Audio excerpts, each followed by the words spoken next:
اہم خبر ہے اے ٹی سی اسلام آباد نے 9 مئی کو ریاستی اداروں کے خلاف ڈیجیٹل دہشت گردی کیس کا فیصلہ سنا دیا۔ عدالت نے عادل راجہ، حیدر مہدی، وجاہت سعید، صابر شاکر، معید پیرزادہ کو دو بار عمر قید کی سزا سنا دی۔ عدالت نے ملزمان کو دیگر دفعات میں بھی مجموعی طور پر 35 سال قید کی سزائیں سنائیں۔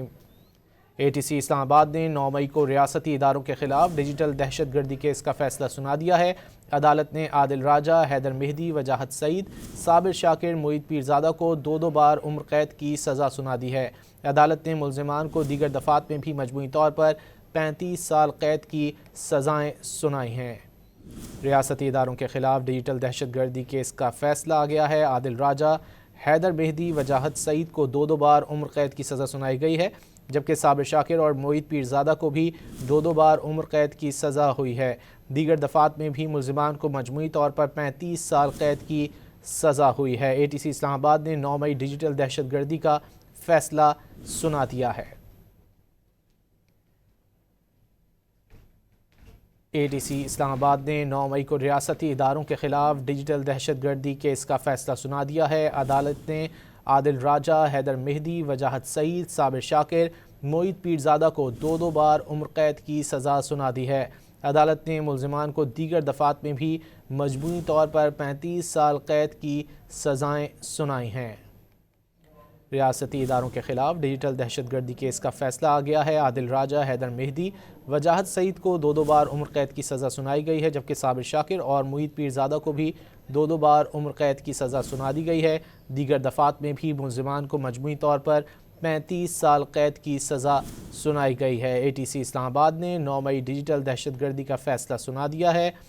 عادل راجہ، حیدر مہدی، وجاہت سعید کو دو بار عمر قید کی سزا سنائی گئی ہے، جبکہ صابر شاکر اور معید پیرزادہ کو بھی دو بار عمر قید کی سزا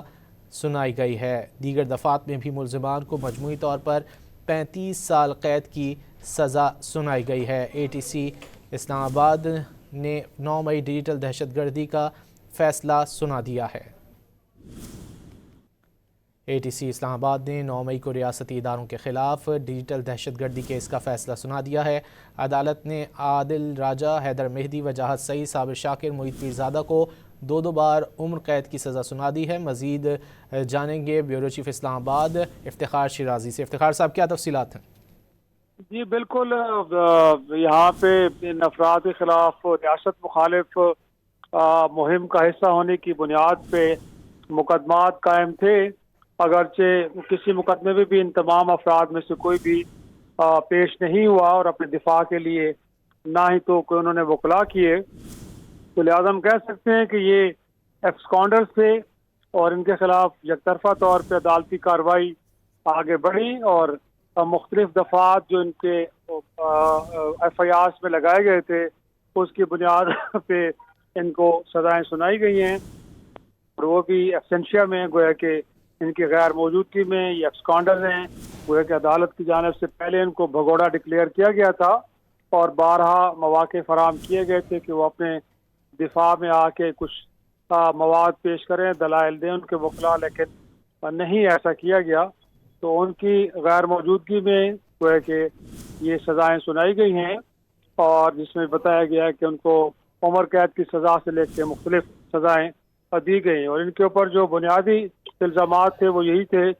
کہ وہ ریاست مخالف ایک جو پروپیگنڈا مہم چل رہی ہے وہ اس کا حصہ ہے،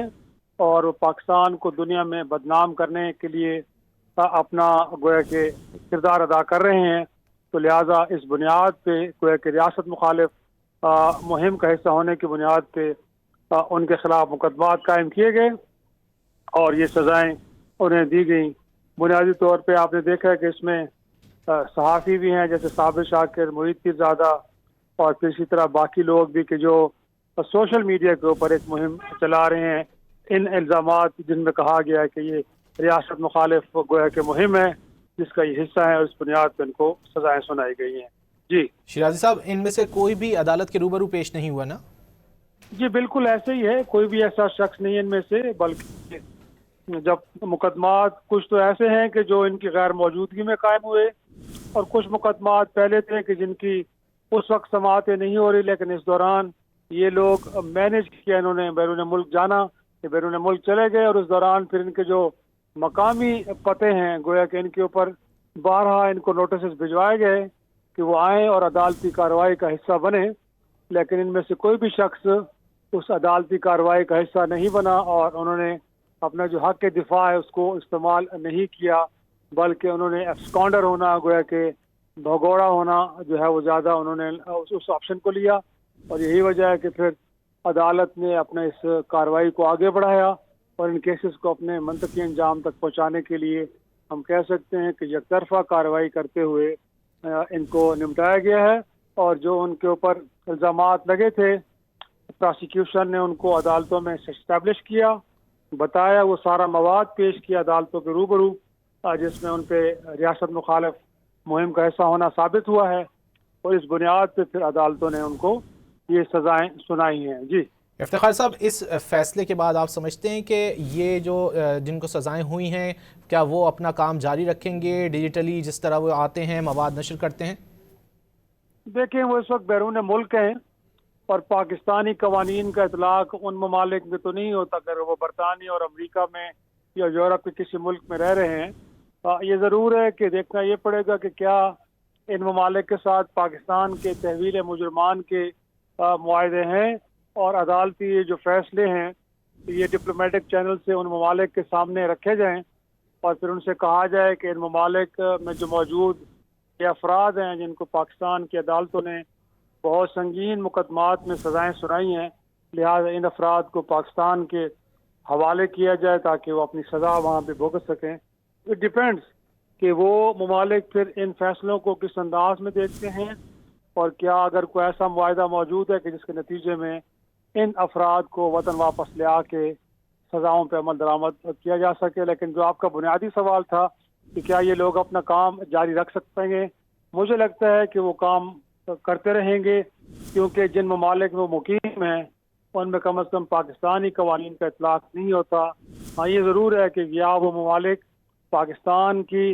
अदालतों के फैसलों को ऑनर करते हैं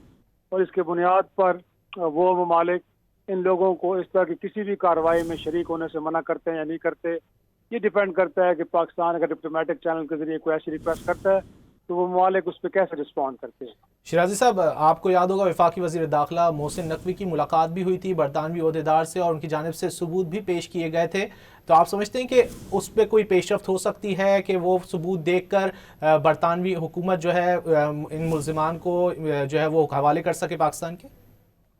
जी, माजी में हमने कुछ ऐसी ज़रूर कोशिशें की हैं, और जिसमें शायद MQM के उस वक्त के जो रहनुमा थे अल्ताफ़ हुसैन से लेके कुछ और मुल्ज़मान की हवालगी से मुताल्लिक हमने इवन के इंटरपोल के जिसका हम मेंबर मुल्क हैं हमने की थी, लेकिन जब हमारी दरख्वास्तों को प्रोसेस किया गया